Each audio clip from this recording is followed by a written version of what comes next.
So, you don't want to speak to my female coworker and would rather speak to a man? How about we don't? This was a few years ago when I was around 18 years old. I worked at a large chain automotive parts store. The store had roughly equal number of male and female staff. And being automotive, the woman seems to get a decent amount of men and other women who would ask for one of the boys to help them instead of the lady.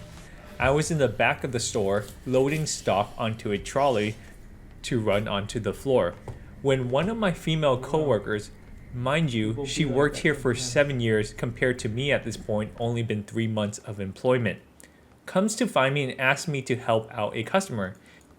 I gave her a puzzled look and asked her why she needs help because she knows a lot more than I do, considering she's been working here for over 7 years. She explained that she was standing at the service desk and a customer came up and asked her to get one of the men to help him. She tried to explain to the customer that she is more than competent to help him, but he kept insisting that he needs a man who works there to help him. So after hearing this, I decided to say, fuck it. I might as well have some fun with this customer. Who are these next people I we told her have to to face? follow me back to the desk where the customer was and just to let me sort it out. I get to the customer and ask what he needed. The customer explained what he needed and what part, and I just gave him a puzzled look for a moment. I looked at the customer and said, "I'm sorry, I don't actually know how to look, help I'm with going that one." against LeBron. And then I turned to my coworker and say, "Actually, she's an expert in the field and she knows more than I do, and I'm sure she can help you." The customer looked really annoyed at this point and asked me to get another man to help him. And on cue, one of my other male coworkers who had overheard the entire conversation and walked over. The customer looked at him and asked the exact same question he asked me. And my male coworker turns to the customer and says, "Oh, actually, she is an expert on that particular part. She's probably the best person to ask that question to," before my coworker went off wondering again. The customer begrudgingly got her help on the matter and walked out without talking to anyone else in the store. Is this the worst real estate investor ever? So, you want me to coerce an inspector after someone else did the work? This happened years ago. I had just started working as an independent electrician, and one day I received a call from a new customer. He was one of those people that flips homes in lower income neighborhoods. I'll call him Todd, but honestly, I've forgotten what his name is. Todd asked me to meet him at a vacant house he recently bought to give him an estimate for a full rewiring job. He was 30 minutes late, so I was already unimpressed with him. Upon entering the house, which was right after a rainstorm had passed through, we found an inch of water covering the hardwood floors. There was water pouring out of small holes in the columns on the front porch. Everything was soaked. Instead of showing me around, Todd called his business partner and brother and spent the next 20 minutes cussing him for not fixing the roof. I'm standing around and listening to his man-baby rage on full display. The whole time I'm thinking there's no way I'm going to work for this guy. His fuse was way too short and his anger was out of hand. I gave him a price, which admittedly was the "I don't want to do this job" price, and didn't hear back from him. Until months later. Todd called me later that year. He explained that he had found an electrician from 3 states away, and had paid the electrician with ceramic tiles instead of cash. The problem now? Well, he needed an inspection from the city electrical inspector. I agreed to meet the inspector for him, which I would bill him for. I went back to the house about 20 minutes before the inspector showed up and saw numerous issues.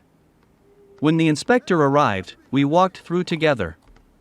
Every issue I saw, the inspector also saw. He pointed them out, and every time, I agreed with him that the work was not up to code. This inspector can they kept all looking fucking at me shoot with a threes? puzzled expression. After we did a complete walkthrough, I finally explained to the inspector that I didn't do any of the work and was hired to get him to pass the inspection. He asked me if I thought he should, and I told him absolutely not. I got paid for my time, I got paid to repair all the violations, and I formed a strong relationship with that inspector, who was always lenient with me on all my future jobs. My boss blamed There me we for go. creating a hostile environment. I used to be a server at a major restaurant chain that you see in every mall in the US, and my particular location just happened to be in one of the wealthier parts of the country. Because of that, a large percentage of the clientele wanted their dishes a certain way. There were some oddball regulars, like the one lady who wanted a Caesar salad with no dressing, but 3 whole lemons to squeeze on the lettuce. But 99% of the time There we they'd ask go. for What a good rigatoni pass. instead of penne in a Good pass dish, for the or red win. onion instead of yellow on a burger, or something of that nature. The thing about this chain, though, got the is pass that for the technically win. you're supposed to charge them for substitutions like that. So, for instance, if a guest wanted a different kind of dressing on a salad, it might be a 10-cent charge. Or if they wanted Swiss instead of cheddar on their burger, it would be like a 15-cent charge. As a server, you were supposed to know all the upcharges, but because there were like 26 pages to the menu, it was daunting enough to just memorize what we even had. But obviously no one ever charged for these things, because what's an extra 15 cents on a $200 tab, especially when you're in the weeds and you're pretty sure the host stand wants you to have a mental breakdown. Not only that, but because rich people tend to be the stingiest furs you'll ever meet, we would never charge them because they would instantly complain if you did. And the restaurant's policy was essentially the customer is always right no matter how wrong they were. We even had regular grifters that would order the wrong thing and then complain and get an entire free meal every freaking time. So one normal day I'm serving a table and someone asks for goat cheese on their salad instead of feta, which is supposed to be one of those 10-cent changes. I obviously don't add the upcharge, just like I hadn't for any of the other countless times in over 3 years, and like 15 minutes later the new manager, I'll just call him Brad, comes along and pretty much chews me out over it. Keep in mind, this is Brad's second day on the job, and he came from the other side of the country to replace our beloved former manager who left to manage her own restaurant. Dude hadn't even introduced himself to me, and he comes out of nowhere to yell at me for not doing the upcharge. I don't know, man. I don't know if I feel explained good to him about why this. I didn't, and how it was pretty much a directive from the GM not to do upcharges because of the 99% chance that a complaint and free meal would follow. But Brad just blah blah blah some more and tells me I need to add the upcharges or I'd get written up. So when the next table, a party of 7 that had a $500-ish bill, changes literally every dish, I added the upcharges, which totaled like $1 at most. When I dropped the check they freaked out over all the upcharges, even though I informed them of the charges when they ordered. The itemized receipt made it look so much more severe, hope and they this guy can't demanded to shoot speak to the threes. manager. Instead of getting any of the other managers I had worked with for years, I grabbed Brad and made him deal with them.